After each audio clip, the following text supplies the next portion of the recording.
Jó napot, vagy jó estét, vagy bármit kívánok mindenkinek. Az MTA Filozófiai és Történettudományok osztályának vezetése nevében nyitom meg ezt a rendkívüli osztályülést. Az osztályülésnek egyetlen napirendi pontja van, Robin Dunbar tiszteleti tagunk székfoglalója. So I told the few introductory words that this is nominally a session of this section of the Philosophy and Historical Sciences of the Academy, and in the name of the leadership of the Academy, I announce that there is only one point on the agenda, your inaugural talk. Ezzel valójában át is adom a szót előadónknak. I also announced that the choreography is going to be, that's also a public talk organized in the public talk sessions by the president of the Academy. So we will have the inaugural. At the end of the inaugural, I will read our laudation and present the insignia of the membership. And then Professor Dunbar is open for a question period about 15 minutes. So first we sort of round up the ceremonial part, but after that, stay here and ask your questions. Robin, the floor is yours, please. Thank you very much. It's a great privilege and a pleasure to be here.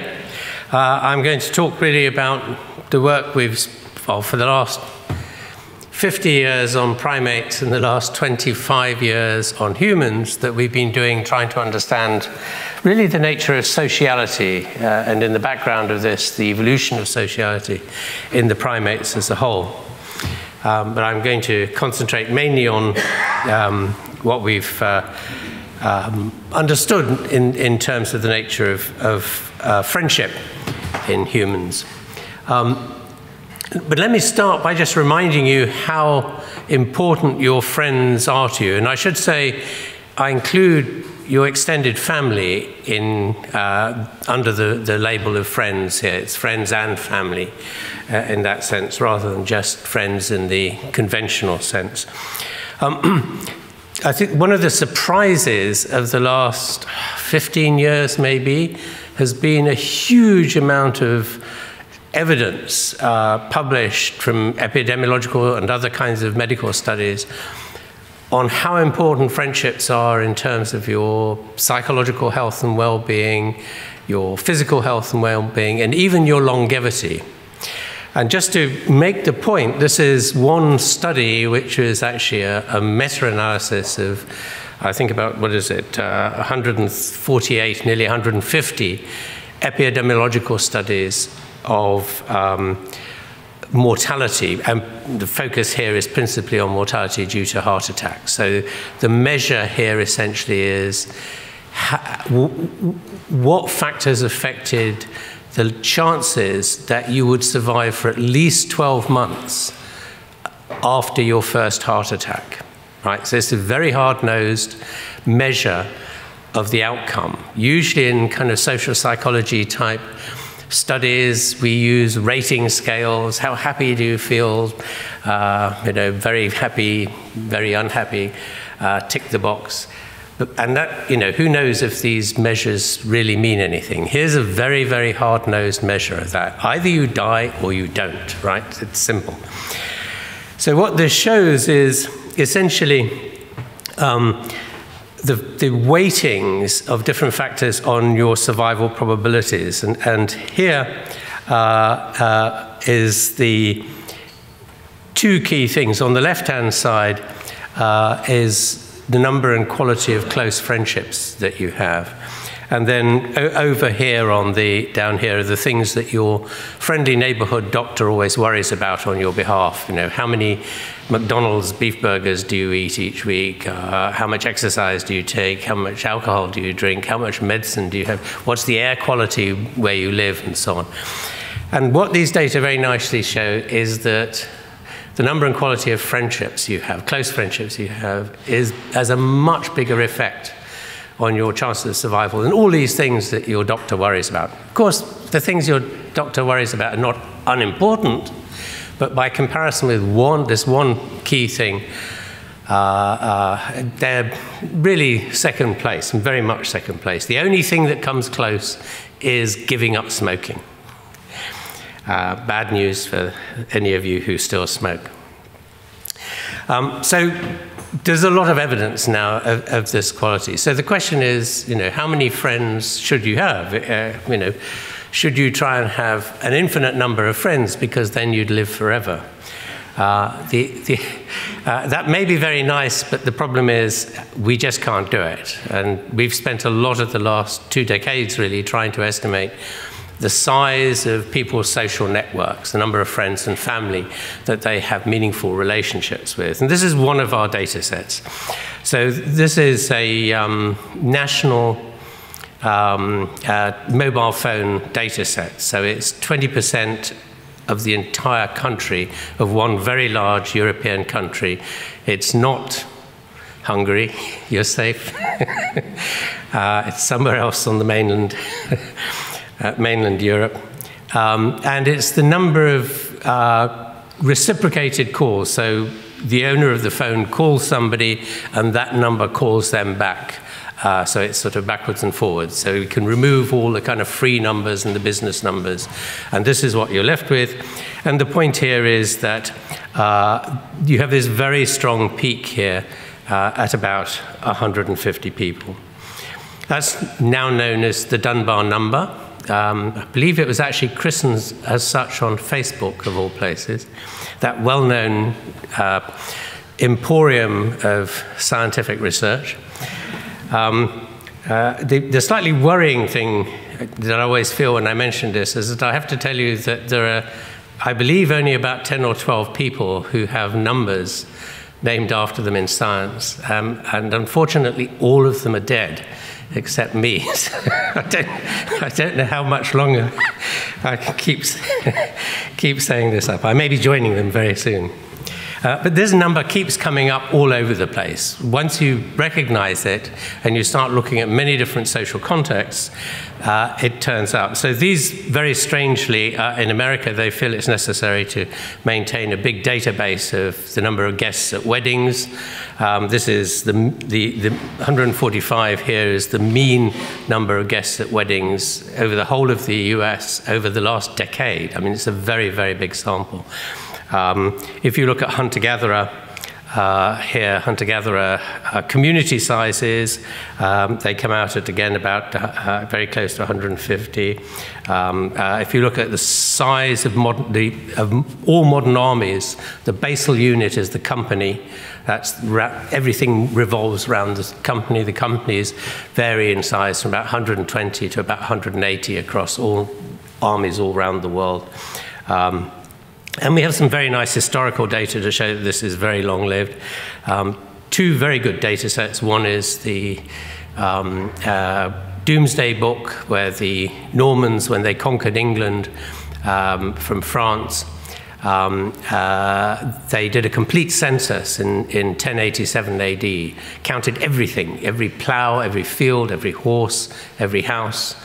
They didn't worry about counting people, because you couldn't tax people in those days, but you could tax horses and plows and things. But the historians have worked out what the sizes of the villages are from the number of houses and what typical household size would be. And that comes out very close to 150 in England and Wales. And there's a very, very nice Italian alpine data set looking at the grazing associations, which are the villages, basically. And this is a 600-year data set from 1250 AD to 1850. And the average size of the villages is 145, constantly across that, despite the fact that the population, of course, is increasing through that time. They keeping the villages very, very small. So these numbers are very common. And just to reinforce that, that kind of summarizes about 25 data sets that we have, some of which are personal social network sizes. So personal social networks down here, phone data sets. There's a Chinese phone data set in there as well as our European one. Social media, Facebook, so on, email networks, wedding networks, science co-authorship networks, which is rather disturbing if you think about it, because that also comes out at about 150. That rather means that scientists don't actually have any kind of social life. They only talk to other scientists. But also it's looking at the size of organizations. Some of these data sets looking at the size of organizations, so hunter-gatherer data sets, village societies, which I've just shown you, even the sizes, the optimal size for churches, church congregations, all turn out to be round about 150. So the line across, the dark line across in the middle there is the prediction of about 150, and the dotted lines either side of the 95% confidence intervals on that prediction. You see all these data fall very nicely within that range. Everybody always asks me, so I'm just saving you a question here. Well, I have 1,000 friends on Facebook. Surely Facebook's made a difference? The answer is no. Those are the social media data set. The average number of friends on Facebook is still very close to 150. It's a little bit higher, but not especially high. It's under 200. And in fact, the best data set of all was collected about 10 years ago now. It's an analysis of 61 million Facebook pages. So you're in there somewhere, probably. The average number of friends listed on these 61 million Facebook pages is 149. Right? So it doesn't come any closer than 150 as a predicting. So in terms of the confirmation of the prediction, as it were, that it's 150, it's unbelievably close. It's so good. I'm happy, to retire. I'm happy to buy both of Abramovich's yachts and retire to the Caribbean, and the next meeting of the Academy will be at my expense on my yacht. So that's really so cool. So what this is reflecting is the fact that the brain is really a social instrument, if you like. Of course, it does lots of other things too, but the real reason the brain has exploded in size in the primates in general, and humans in particular, is to manage this, what by animal standards is a very, very large social world. So these are the kind of original data establishing this relationship between brain size and group size in primates as a whole. The relationship is known as the social brain hypothesis, which was originally proposed as an explanation for why primates have big brains. They live in very large, complex societies. They need a big computer to manage all the relationships. Originally, we thought it was just a single distribution, but it's turned out, it's taken us about 20 years to actually show this, but we can now show it, and have shown it for 5 different brain data sets, and you get exactly the same answer.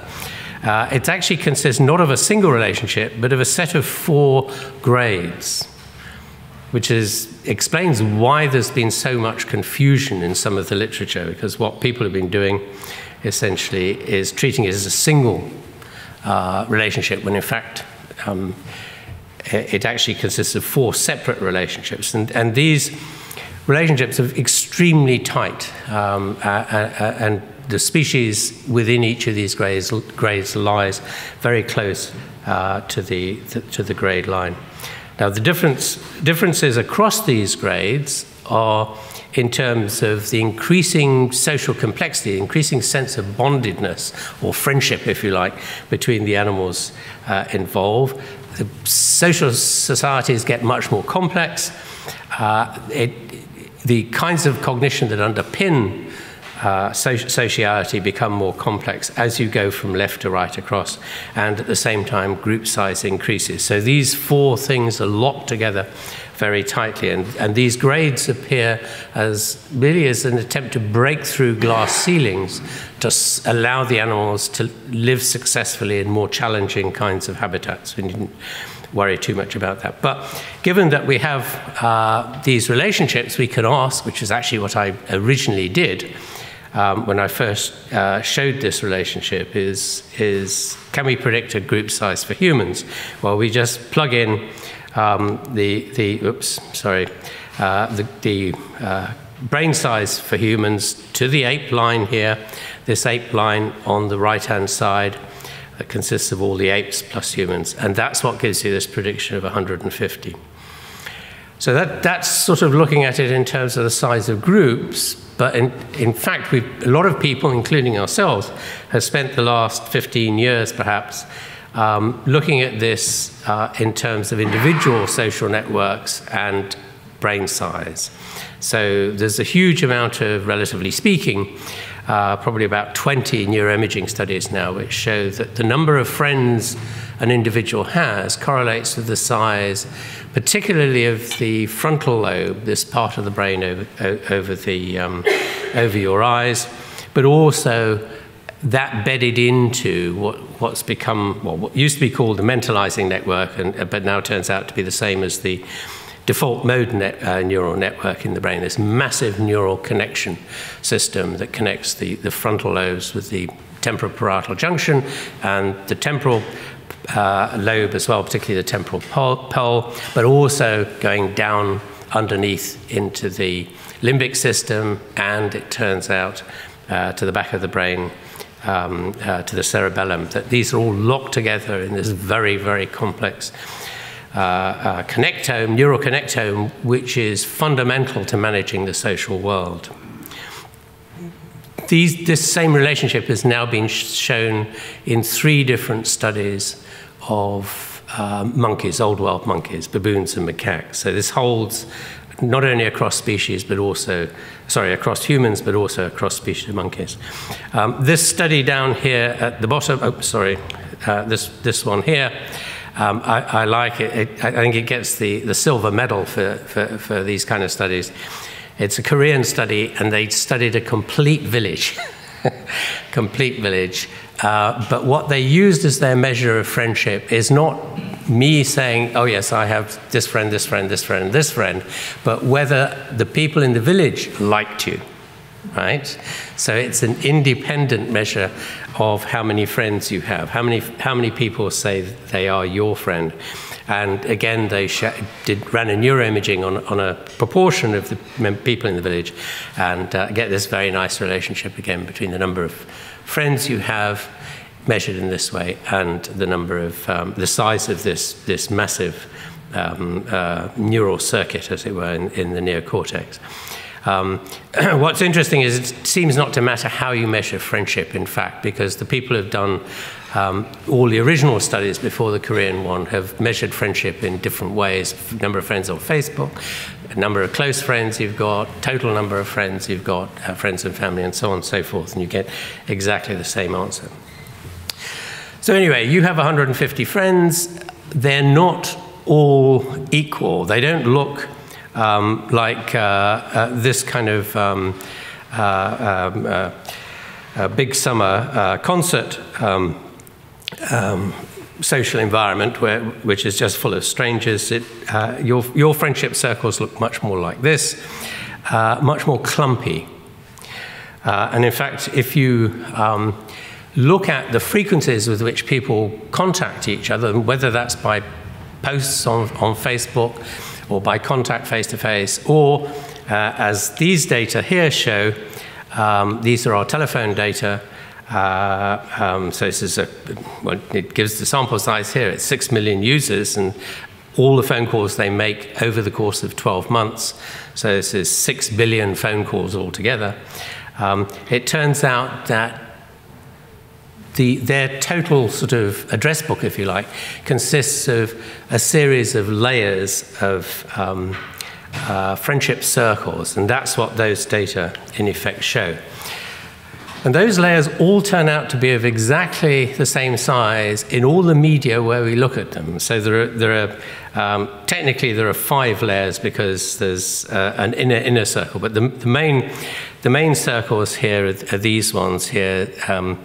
2, 3, 4, and 5 in humans. So these are data from Facebook. They're data crawled from Twitter. So the followers of a Twitter account talking to each other in named tweets, I suppose. Within that, the cell phone data, face-to-face data, and I give you the structure of modern armies at the bottom there, just so you can see how closely they follow.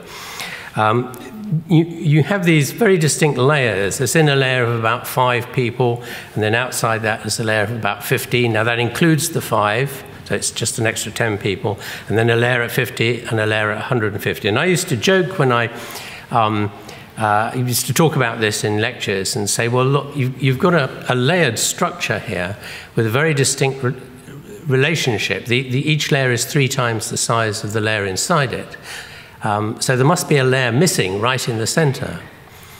If you project backwards the fractal pattern of multiples of 3, there ought to be a layer at 1.5. And of course, everybody says, well, how can you have 1.5 friends? You know?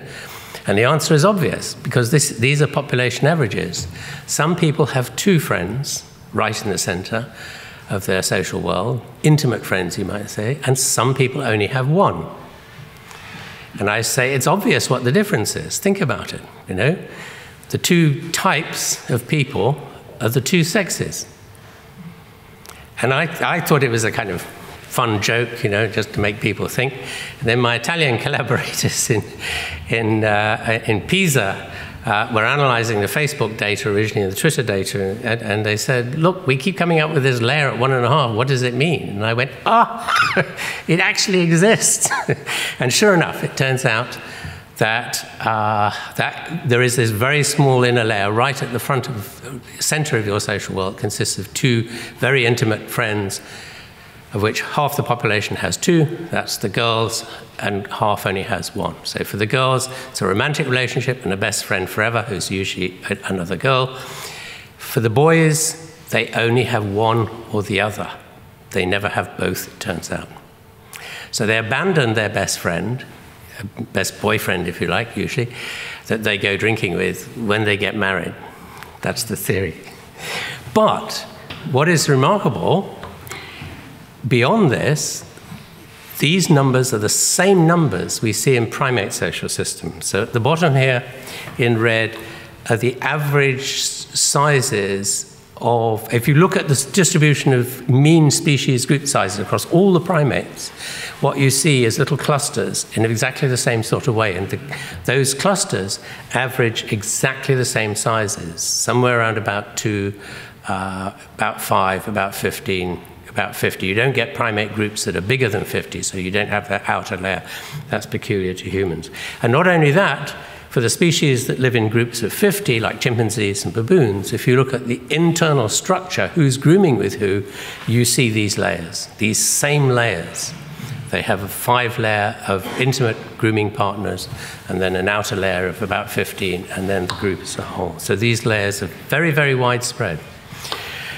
Just to show you one very strange example of this, I didn't believe this when the German student that produced these data came and showed them to me, but it's true. So this is the size of residential campsites in Germany. So it's a very big sample. It's about 1,100 campsites that have not just, they have areas for tourists to stay in, but they have residential parts where people have more permanent camping arrangements or caravan arrangements, like a caravan park really, perhaps, or they have small huts.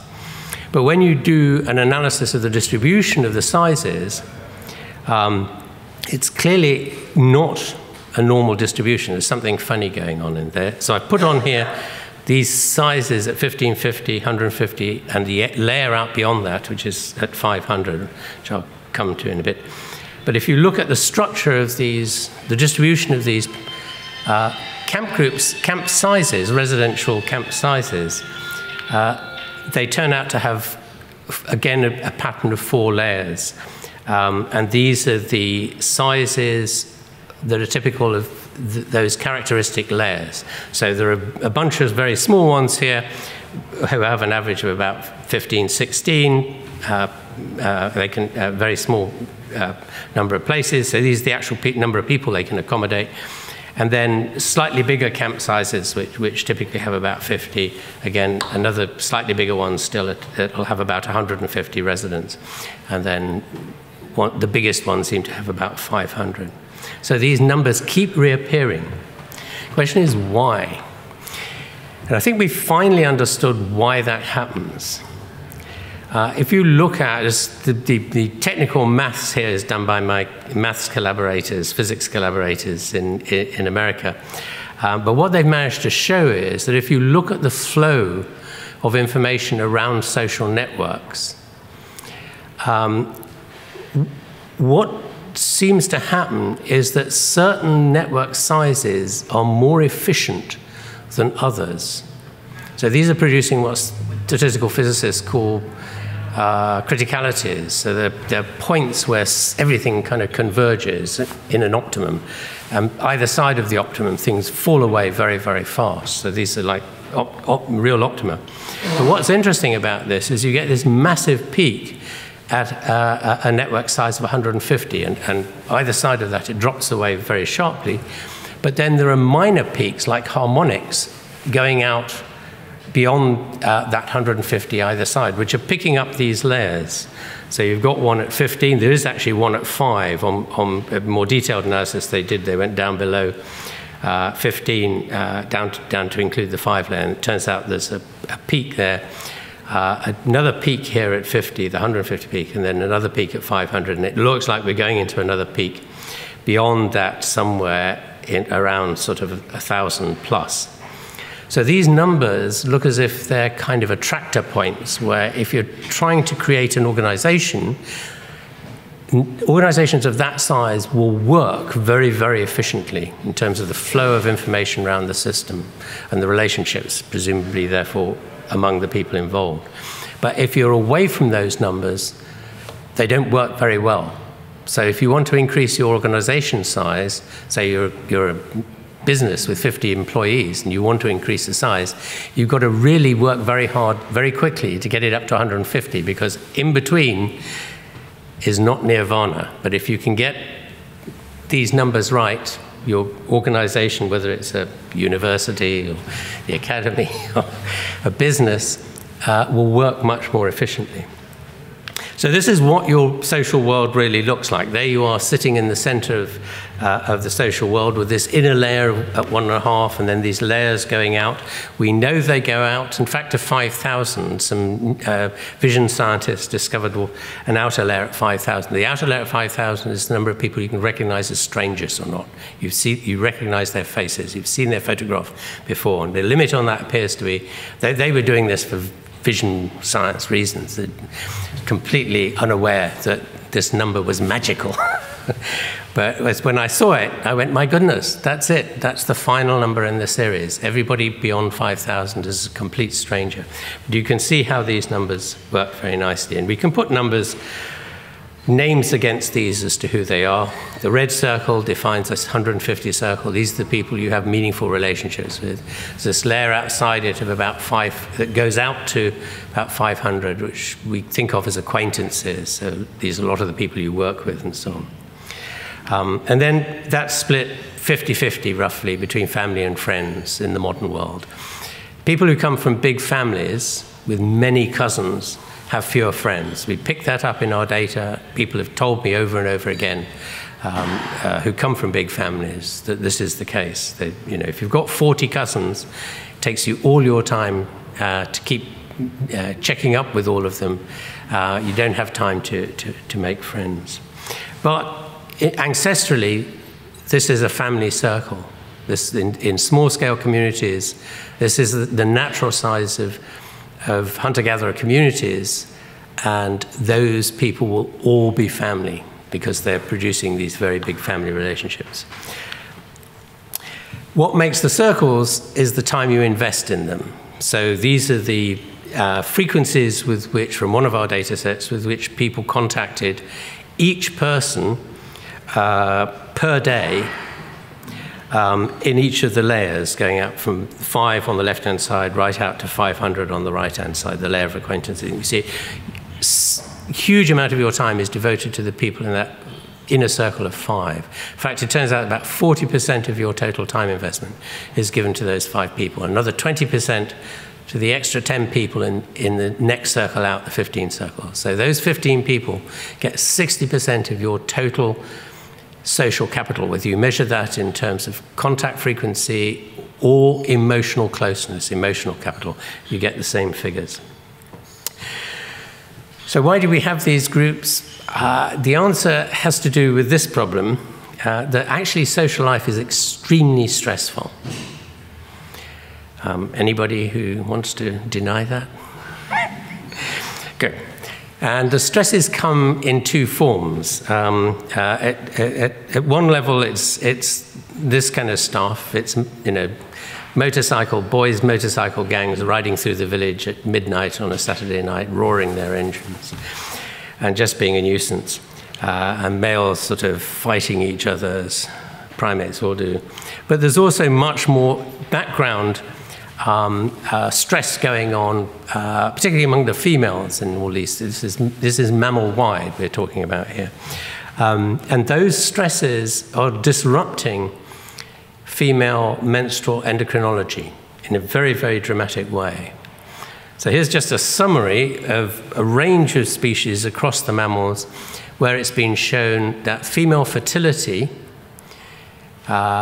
declines with the number of females in the group, or with group size. It's the same thing, essentially.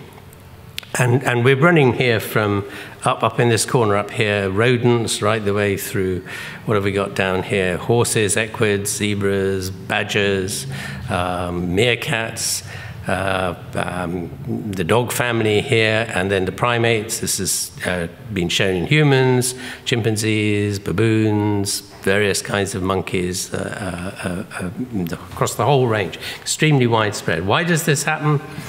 Turns out the menstrual endocrinology system is extremely sensitive to stress, extremely sensitive to stress. So normally what happens in an unstressed situation is the brain sends out a hormonal cascade that triggers a whole series of hormones that run down and to the ovaries and trigger ovulation. When you've got stress in the system, that initial step is blocked by the effects of the stress. So there's no cascade going down. And the result is you get what looks like a normal menstrual cycle. It's usually a bit longer than average, until the system finally decides nothing is happening and then goes into menstruation normally. But there's no ovulation in the middle of it, because the signal down to the ovaries, the luteinizing hormone signal that triggers ovulation in the ovaries at the right point, doesn't happen. And this turns out to be a big problem. I mean, we've known about this stress effect for about probably 30 or 40 years even, but its implications have not been kind of widely understood, except in the context of agriculture. It's become increasingly apparent over the last 20-odd years, 25 years maybe, that this is a big problem for fertility in domestic stock. You can give your cows as much food as you like, and they won't become fertile if they're too crowded.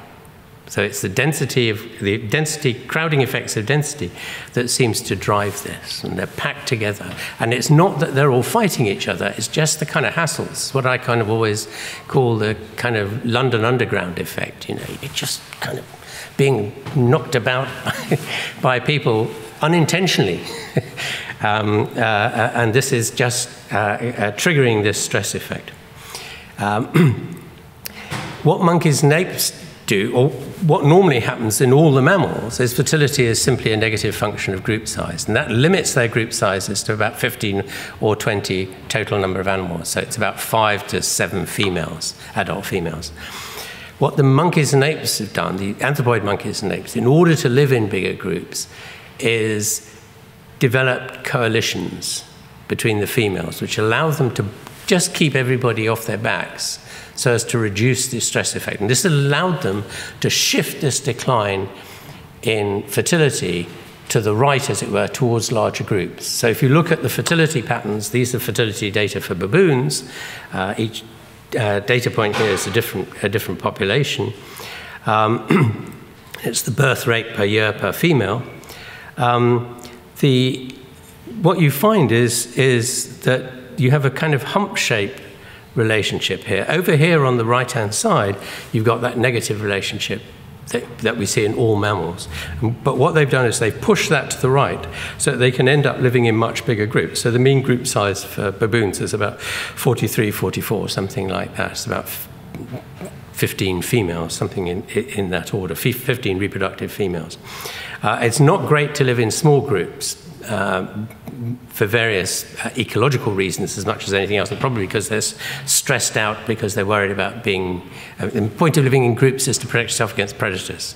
So if you're in very small groups in a predator-dense habitat, it's worrying, believe me. If you don't believe me, go and try it. Go and live on the savannas in the dark with lions and leopard crawling around you and hyena. It's very stressful. I promise you. All right, so that's how they've solved the issue. It's through creating these very tight female-based grooming alliances that buffer the females. And this raises the question then of how they create these friendships. And it's what psychologists refer to as a dual process mechanism, is what we think now. It's two different processes using two different neural systems in the brain, which are running in parallel to each other, in tandem, as it were, and reinforcing each other. One is a very emotionally intense component, which is driven by grooming, all this stuff here, which they spend a lot of time doing. Grooming triggers the endorphin system. Endorphins are part of the pain management system in the brain, so they're opiates. They give you an opiate high. They make you very relaxed and contented and very trusting of the individuals you're doing this activity with. That's what creates the emotional sense of bonding.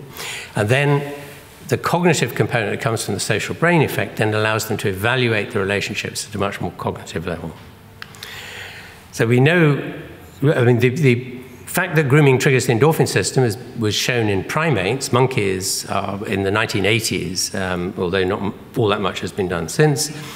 But my collaborators in Finland ran some humans through neuroimaging using PET scanning, and these are the results. So we want to know whether kind of casual stroking of the skin surface produces the same endorphin hit in humans.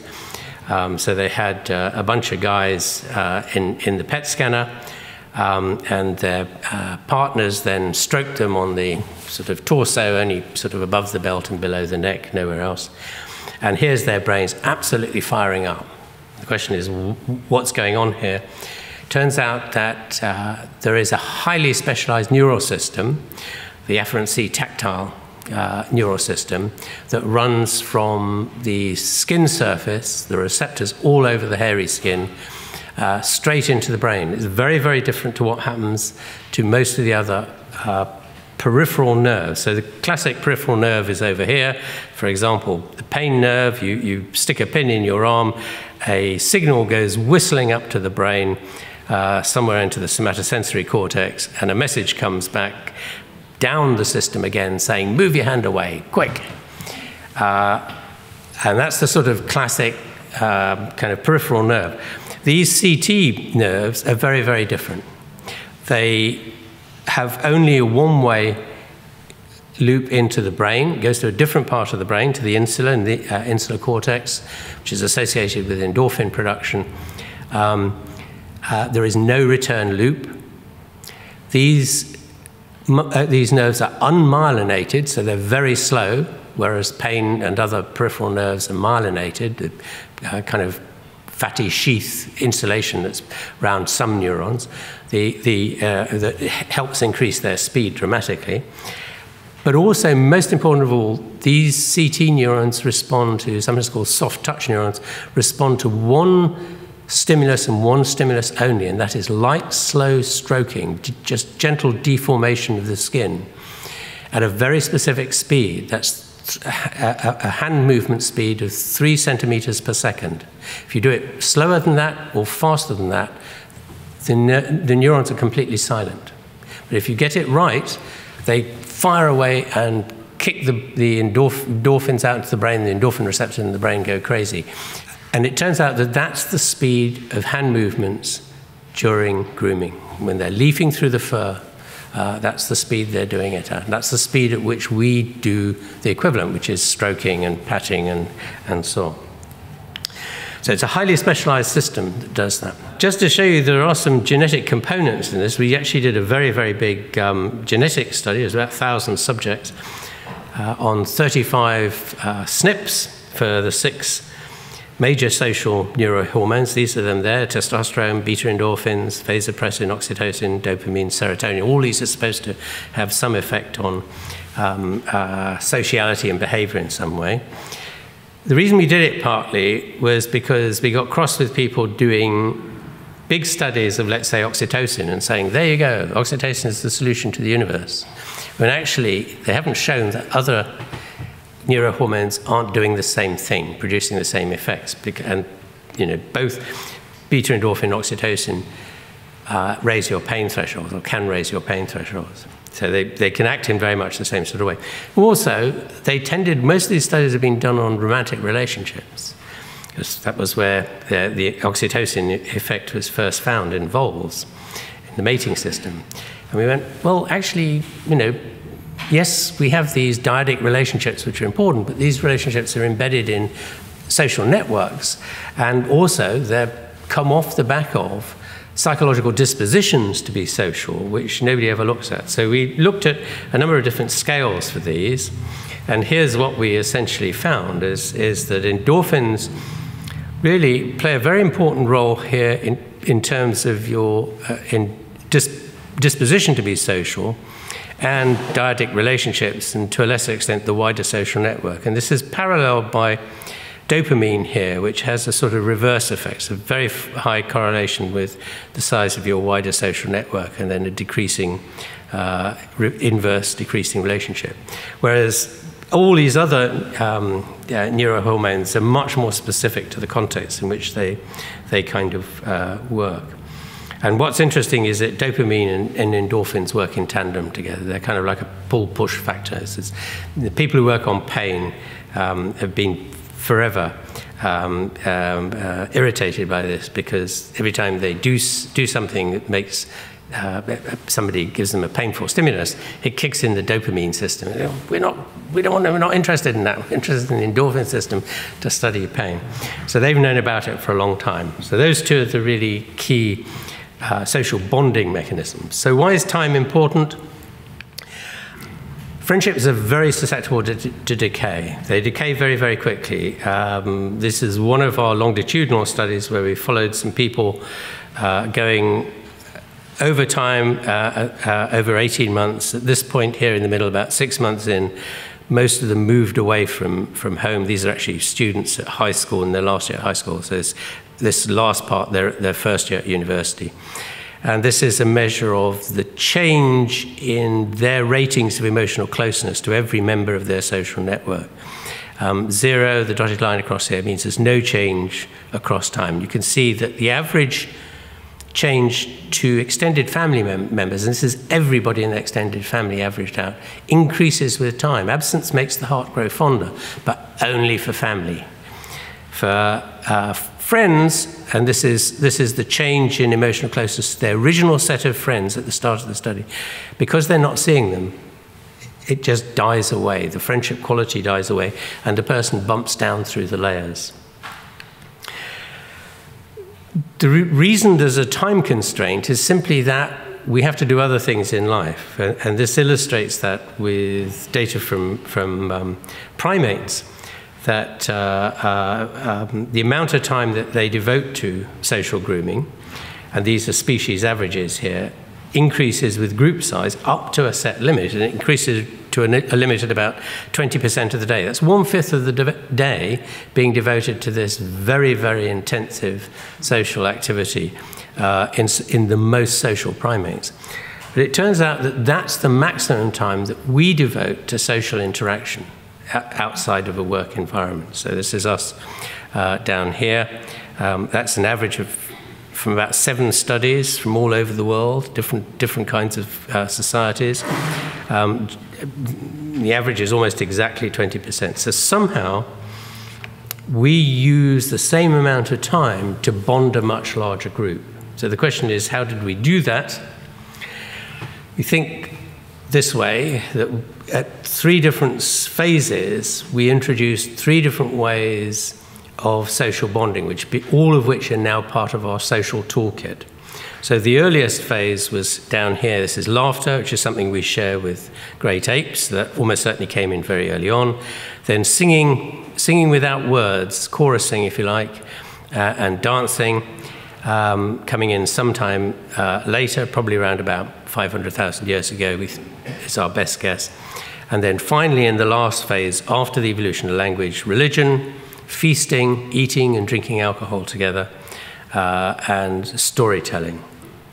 All of these, we've shown now that all of these trigger the endorphin system and increase the sense of social bonding. Just to give you some sense of that, these are, or some of our data on laughter. It's a compilation of 5 different studies of laughter. What we've done is use a pain threshold change test as a proxy for endorphin output. So we kind of give you some measure of pain, how much pain can you stand. Then you watch a video that makes you laugh or doesn't make you laugh, and then we test for your pain threshold again. The difference between those two is the change in pain threshold. That's that dotted line across there, no change from before to after. If you're above the line up here, it means endorphins are being thrown out. If you're below the line, it's the opposite effect. So we give them 15 or 20 minutes watching a stand-up, well-known stand-up comedian. This is Michael McIntyre, whose videos we've sometimes used. And then we want a control condition. And we want a control condition where nobody will laugh, right? And the best one for that, we found, is golfing instruction videos. Now, I'm not a golfer, so I really don't understand why people don't laugh when they see golfing instruction, but they don't. And the result is, what you see here is that all these comedy experimental conditions, there's an elevation in pain threshold, whereas for the neutral control conditions, they're all at 0 or below 0 here. And in fact, this one here was done live at the Edinburgh Fringe Festival, watching live stand-up comedy as against live playlets. And again, our long-suffering collaborators in Finland ran a PET scanning study of the same design. So this is the brain firing up after laughing, right?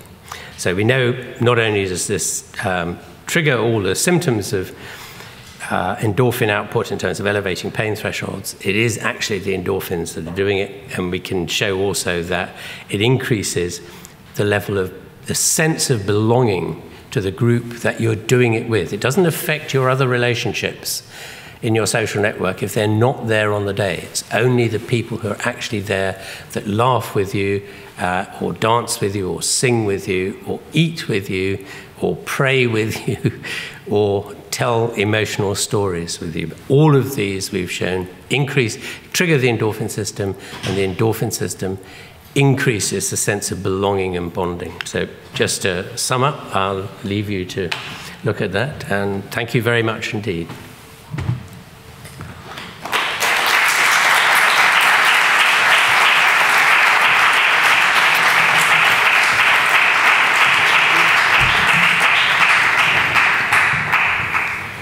Thank you very much, Professor Dunbar.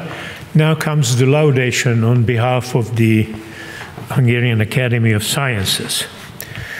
Robin Dunbar is a central representative of contemporary evolutionary comparative, cognitive and social psychology, as well as anthropology and network research, as we have seen during the presentation. His comparative primatology research revealed that in the world of primates, there is a connection between neocortex size and the size of groups living together, as well as between group size and time spent with grooming. His radical theory on the origin of language derived from these observations considers the phatic function of language as the primary one. On the basis of these high-impact proposals, Dunbar elaborated his theory of the social brain. According to this, the decisive moment of hominid evolution was the appearance of emotional and knowledge systems about our social partners.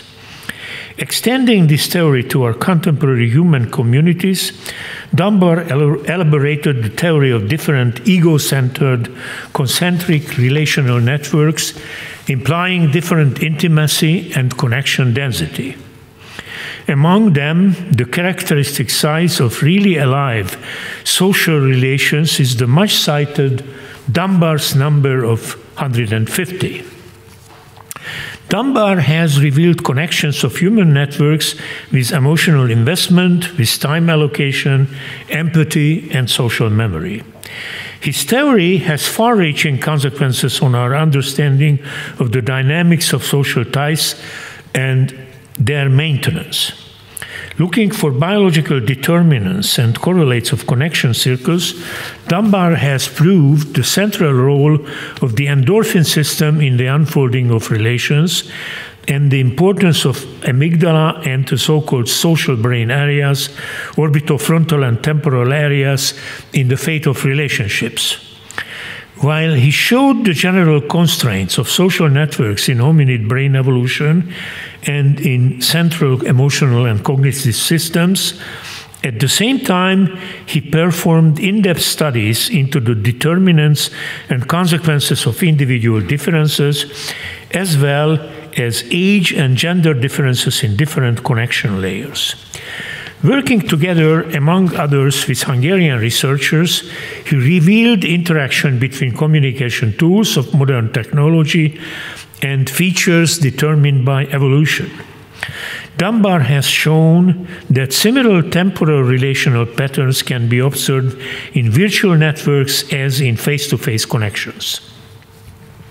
Robin Dunbar is a researcher of extraordinary originality. His many-faceted oeuvre brought milestones in biology, neuroscience, anthropology, linguistics, psychology, and network science. By connecting these domains, he created a unique synthesis. Robin Dunbar is a prolific author with over 700 publications, including successful popular science books. He's one of the most influential scientists in his field of research and beyond. He has close professional relationships with several Hungarian research groups, resulting in joint publications and further research plans.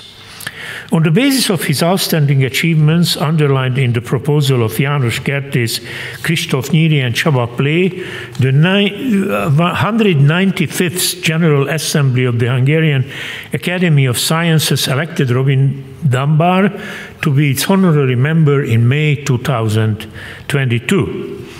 With his election, the Hungarian Academy integrated a honorary member into its ranks, who is a synthetic researcher of natural and social sciences and a very influential advocate of their cooperation.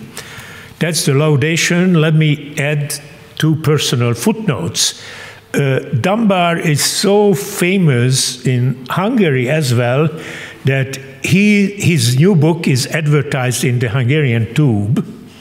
Second, a few years ago, there was a lot of discussion. I was participating in this discussion about the new ethics curriculum for 12th grade students. I just happened, and I was criticizing the proposed curriculum that it was too soft, too moralizing, and not giving too much about human nature.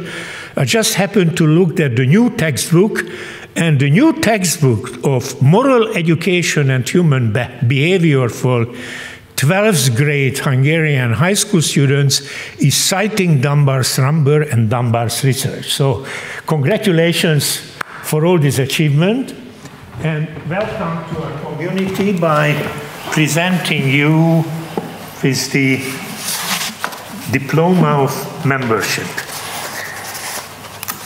So, here you are. Thank you very much. Show it to the audience.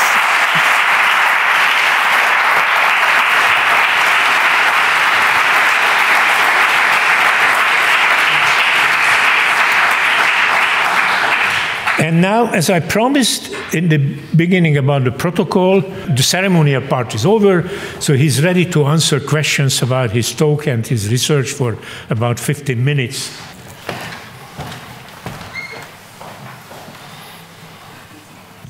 Thank you very much for your wonderful talk. I was wondering if you have any thoughts on how we can utilize the fact that our cognition is shaped to such a large degree by our specialization to social interactions. For example, if I had a problem that I thought about in a way, for example, as a story with intelligent agents, regardless of the problem, I might better remember it, or I might engage parts of my mind that are very good at dealing with complex systems, with lots of unknowns. But I also might assign certain characteristics to the problem that are not appropriate.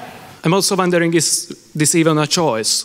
So, or are our most fundamental concepts defined in terms of social interactions, in terms of teleology, in terms of purpose, that is usually a social purpose? Thank you. I think the short answer is yes. We just find it much easier to think in social terms than in complex terms. I think that's why everybody has so much trouble with the hard sciences and the mathematical sciences, because it's such an alien language. And this has kind of been shown, I suppose this is what Tubi and Cosmides showed with their experiments. People can solve a logical problem very easily if it's phrased as a social problem, when they find it extremely difficult to solve the same logical problem when it's just presented as pure logic. And I guess that's reflected, I'm just kind of minded to observe how much kind of almost social metaphors exist in the hard sciences, quantum theory in particular. Because it just gives you a way of thinking about a world which is difficult to see and just so abstruse mathematically that it doesn't make sense. And it's certainly those kind of social metaphors are used extensively, I think, in behavioral ecology, or at least certainly traditionally were used a lot in behavioral ecology. So I think it is, we just find it easier to do things in social terms. The problem is, the maths bit of the hard sciences is really important because it helps you explain things which are really complicated, which would be actually difficult to get your mind round with a social metaphor, if you like, or a social construction.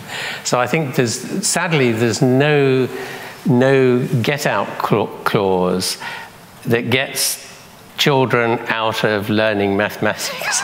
Because it would be very nice to present the whole of science as a social game, if you like, which you could. Still, at the end of the day, and that's fine, it's a good way of learning maybe the harder sciences, but it's not going to prevent you, it's not going to allow you to make the big discoveries in the end. That, I'm afraid, requires maths in all the disciplines. I have about 5 different collaborations with groups of physicists all around the world doing bits and pieces of all this stuff. And I couldn't do it without them because I don't have the math skills. I have enough understanding of maths to understand what they're doing, but I couldn't do the analyses. My math isn't that good. So, some poor soul has got to do a lot of maths at school for the benefit of the rest of us. And thank you very much if you're a mathematician. Thank you very much for this wonderful talk. My name is Károly Takács. I would like to have a question about gossip, which is also your expertise and also part of the theory that you propose, basically, that also what is your take on, because gossip was not mentioned in your talk today. Just I would like to trigger you to mention this, that how can these underlying factors that are causing social bonding among humans create larger group size also via different mechanisms like indirect reciprocity that can increase cooperation and it can contribute to the establishment of larger groups. So this is my first question. The second question is to a large extent all of our relations are hierarchical. And your theory is very much egalitarian and concentrates on bonding. How can hierarchy can come to the picture? Because there are a lot of relations, including this lecture, which we enjoyed a lot. It's more like one to all and not egalitarian. Thank you.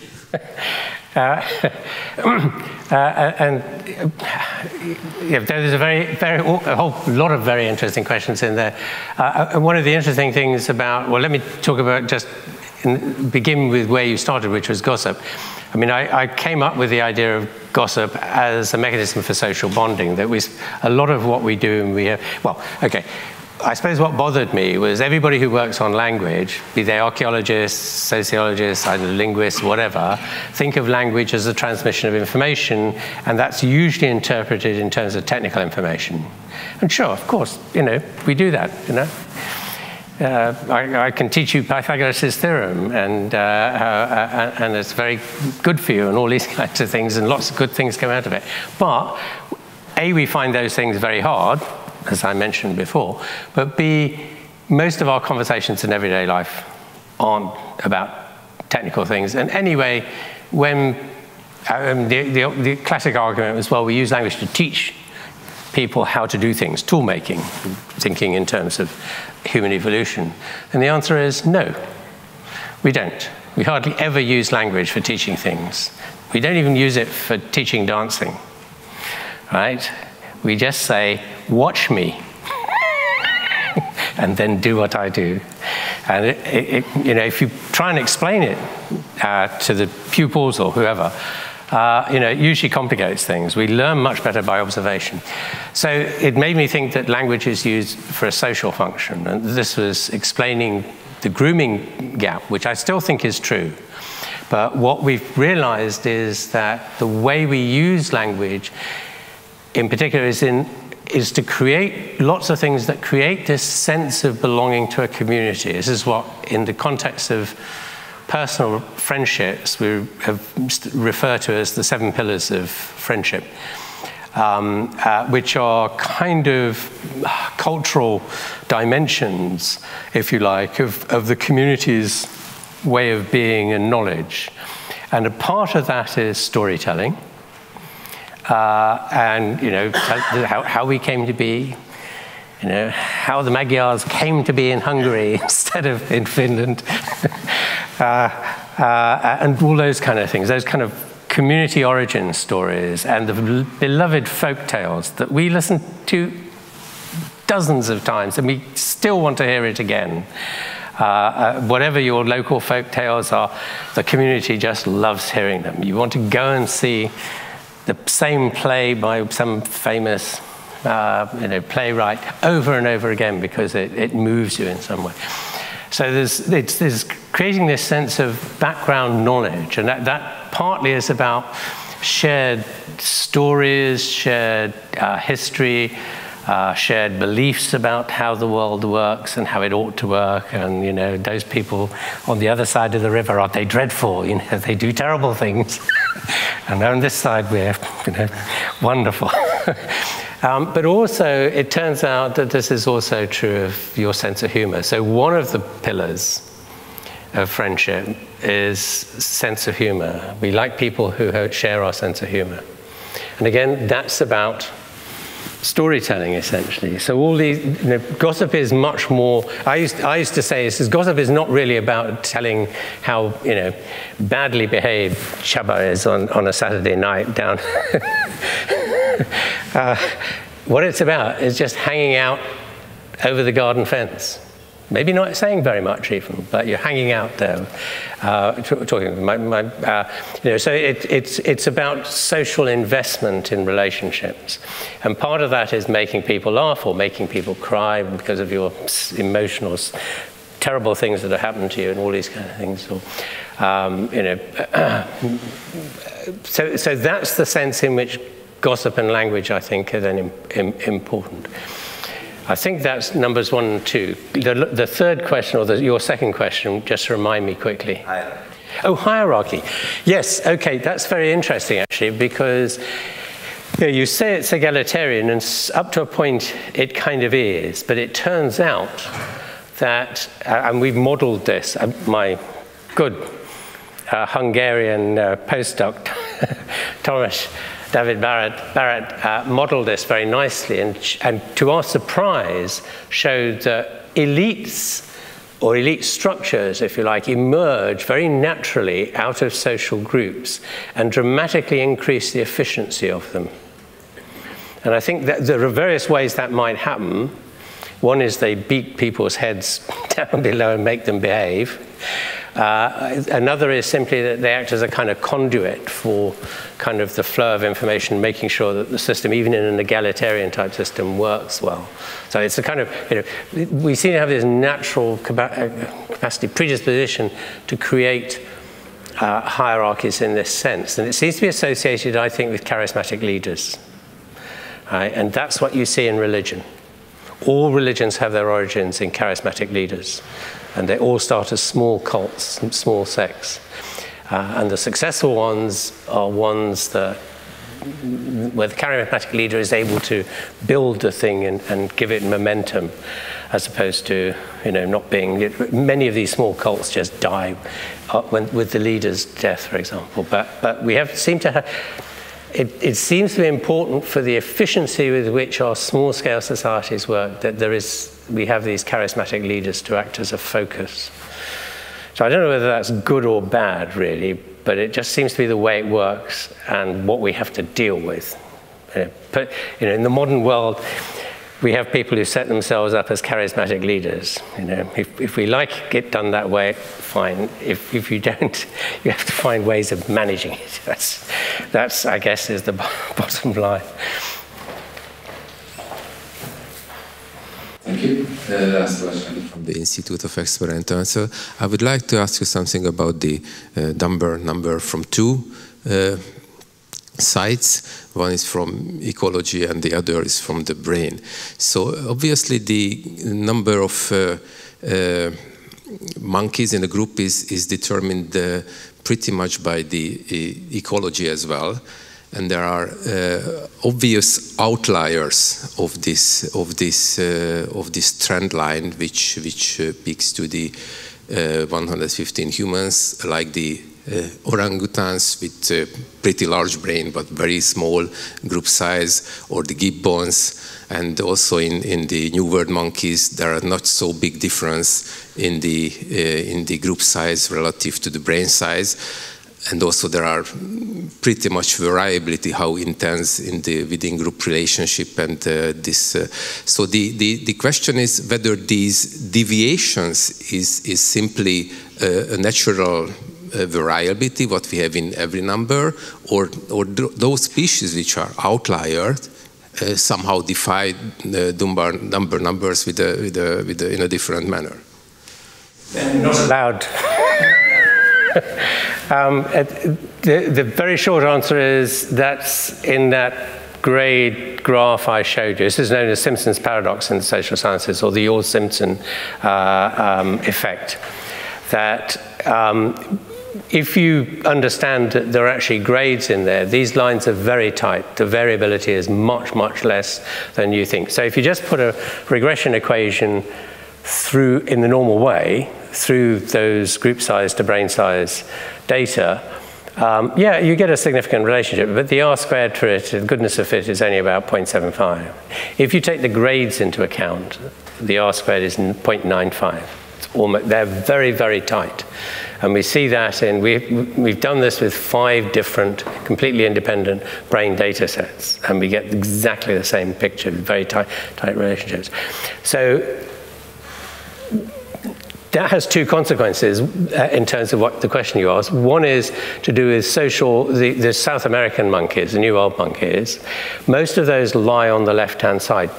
Within those lines, they're still lined up by and large, within on those grade, well, they're on those grade lines somewhere. They may be spread across grade lines, but the reasons they're spread across the grade lines is exactly the same reasons that the old world monkey snakes are spread across. Those grade lines represent glass ceilings, where they've pushed brain size and pushed brain size in order to increase group size in a given style of sociality, and reached an upper limit. And the only way they've been able to increase group size beyond that, when faced with environmental challenges and new environments, has been if they've increased the cognitive capacity, the cognitive mechanisms involved that underpin more complex social behavior. And that allows them to start again and push it further, as it were. So it's a series, in effect, if you look at the data, they lie in a zigzag series. And in that context, so each of those grade lines corresponds to an average size of grouping, which pitches exactly on these numbers, 2, 5, 15, or 50. So the scatter around those numbers that's correlated with brain size, right? But then the interesting one is orangutans, which is the one everybody always cites. And the answer is everybody thinks orangutans are not solitary. They are very social. Zoos keep them in groups because they're social. The people who've done field work, I mean, this is a great problem. I've done the same myself. All our early data treated group size for orangutans as 1, because that's what you see in the wild. But they only live on their own like that because they're pushed to the absolute limits of their range of environmental conditions. They used to live on the Chinese mainland, the Asian mainland, until about 20,000 years, 50,000 years ago, when they would have lived in much bigger groups. All the people who work on them say there are communities here. Individuals know certain other individuals, and other individuals are strangers that are passing through. And if you look at figure out what the grouping sizes are of the number from these studies, and some various studies have actually given numbers. The number of familiars that make up a community is about what is it? It's about 15 or 16, I think, something of that order. It's exactly where they should sit for their neocortex size. They have a very big brain, but they have a very small neocortex relative to brain size, the same as the gorilla. And the orangutans and gorillas sit side by side, and they both, gorillas, there's no question about, everybody knows they live in groups of about 15. So my worry always is in this context, or my comment always is in this context, be very sure about what you mean by a social group or the animal social group. Because I think what this often points at is we do not understand the sociology of some of these species terribly well. And that's a useful thing to be able to say, I think, because it makes it go back to the animals and say, you appear to be smarter than we thought. What's actually going on? And if you ask that question, then you may see the answers. No? And this leads into the second question, that if indeed there is a strong connection between brain size and group size, then it should be, in principle, a representational problem, right? Yes. And if this is true, so I mean, I have to represent this amount of monkeys and have to represent their interrelationship, and that's why I need bigger and bigger brains. So it's a sort of long-term memory problem, if you wish, a dynamic one. And the question now that humans show quite large variability in intellectual properties. Do Dunbar numbers vary according to intelligence, whatever, quotients, brain size, anything? Yes, if you look at the distribution of social network sizes across individuals, so you saw some of the data for the telephone data, you see that was on a log scale, so it's a long tail to the right? Yes, you've got an average at the right place, but you've got quite a lot of variance in there. Now, there is a lot of variance. We know what a lot of that variance is caused by. Part of it is due to gender differences. Probably less so in the outer layers. There are bigger gender differences in the inner layers. I'm not going to tell you which gender is bigger because it may embarrass you and me, but possibly less so. There are very big differences as a function of age, and these are, what seems to be happening there is that it's like the way a football pitch is laid out, the white lines, and here's the rule book, right? And that's the brain bit. So it's sort of imposing limits on what can be done. But the real key to this is not a pure memory problem. Yes, of course I have to remember who you are and recognize you again when I see you, and store facts about you as part of that, because that's part of the 7 pillars of friendship issue. But what it is managing the relationships, and that's very different. That depends on cognitively very advanced skills that only anthropoid primates have. So these are things like causal reasoning, analogical reasoning, comparing A with B and C with D and working out the relationship between them, mentalizing, being able to understand somebody else's perspective essentially on the world, and self-control or inhibition. So it's being able to hold back from grabbing the big piece of cake to allow somebody else politely to go first, or equally bad, you know, from smacking them because they annoy you. Right? Because what happens into those circumstances is you just drive them away.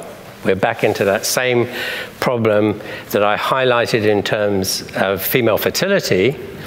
You've got essentially the same problem operating also at a social level. If I keep yelling at you all the time when we're living together in the same house, eventually you're going to say, I'm going to go somewhere else. I'm not putting up with this. That's what's expensive. So we've shown with neuroimaging that handling at least the mentalizing component of it, as the orders of mentalizing get higher, you're recruiting more and more and more neural material to handle it. Because I think what's going on is you're creating a virtual world in your brain, and that's a very expensive thing to do because you're having to deal with the outside world there and the inside world representation you have with it. And that's a very, very costly thing. And in fact, the criticalities relationships that I showed, where it picks out these numbers as absolutely critical attractors, is done by a pair of models that do exactly that. So they're mapping the external to the internal thing. So I thought for a very long time that the real problem is you're trying to recreate a virtual world. Now these capacities seem to be peculiar to the anthropoid primates, all of those 4 things plus others that I mentioned, and they depend on bits of the brain that only exist in the anthropoid primates. That's Brodmann areas 9 and 10, the frontal pole. They don't exist in any other species outside the primates, apparently. So it looks like it's a primate adaptation to handle very large social groups. And no other mammals that live in stable social groups have groups as large as those you see in the very social mammals. Sorry, a very long answer to a short question. Hello. Well, thank you again for your talk. It's a real privilege to have you here. So I just have a simple question related to social bonding in humans specifically. So you had a slide where, if I remember correctly, you said that humans in general ought to spend about 45% of their time with some type of social grooming. And I'm just wondering if that's how we did it, nothing else. If we bonded our groups the way primates do, by social grouping, we'd have to spend 45% roughly of our day. You'd be off your head with opioids. It would be wonderful. Yeah, that's what I was wondering. It just seemed like quite a large number. But I mean, my question still stands, kind of irrespective of that, is that if you regard that kind of need as broadly speaking, as a universal need which is largely unaffected by individual differences, or if you think that these kind of dynamics of social grooming are affected by, let's say, if you have someone who scores very high in like trait extroversion as opposed to someone who's quite introverted. Yes, extroverts and introverts, that's another dimension on which social network size varies too. Going back to your the short answer is that requirement is the amount of investment in time you would have to make when all your bonding is done one-to-one, right? Because you've got to invest a specific amount of time in each relationship to build it up to a specific level. And the levels are very specific. Those layers have very specific frequencies of contact attached to them, which if you fall below them, people will slide away very quickly into a lower level within a few months. And in fact, from our telephone data stuff, we've been able to show that what happens is if you don't call your best friend when as frequently as you normally do, and obviously that then weakens the relationship because they're going, he hasn't called. He doesn't like me anymore. The next phone call you make is twice as long to repair the relationship. It's a very, very strong effect. But the problem is that amount of time, it correlates with group size, but it's not because you're grooming with more people. What's happening is you're grooming more and more with the people that really matter to make those coalitions, protective coalitions, really work because of the external pressures coming in on you from the rest of the group. So it's very imbalanced. Now, the solution we have, it's okay, we can find enough time to give to those extra time to those 5 in the center, and maybe some of the 15, but it's the guys outside we can't bond. So now at this point is where we bring in all these things like singing and dancing and laughter and so on, because we can do them simultaneously with several people, right? And that allows us to timeshare. Because the problem with grooming is, I don't know, maybe in Hungary it's different, but us very, cold Brits, we only cuddle with one person at a time. And joking aside, I invite you to go and try it, actually. I mean, the problem with grooming is that it's very, very one-to-one and personalized, even in monkeys. And it is with us, and I invite you to test it out. Now we can go back to the cinemas, sit in the back row of the cinema with 2 people and try cuddling them both at the same time. And I will give you 10 minutes maximum before one of them leaves. And they will be cross when they leave because you're not paying them enough attention. And so these physical things, physical touch, which we use all the time in conversation, with the people that are close friends and family, you're stroking their back and giving them a hug and all these kind of things constantly through conversations. They cannot be done with more than one person at a time. Because it has to have that sense of personalization. Right? It has to have, the person receiving it has to believe they're getting all the attention from you. But what singing and dancing and stuff does is allow everybody to be triggered in a large group at the same time. And we've shown this with choirs, that the kick you get in a big choir of 200, the endorphin kick and the sense of bonding you get at the end of the performance is much greater than you get in the same choirs when they're partitioned into small choirs of 20. Size, it explodes. Size exaggerates the effects. My chief minder here is getting very anxious. Sorry, Professor. I'm not a minder. I would like to thank again this fascinating talk of our new honorary member. Not only congratulate for your whole life achievement, but wish you many, many more fruitful networking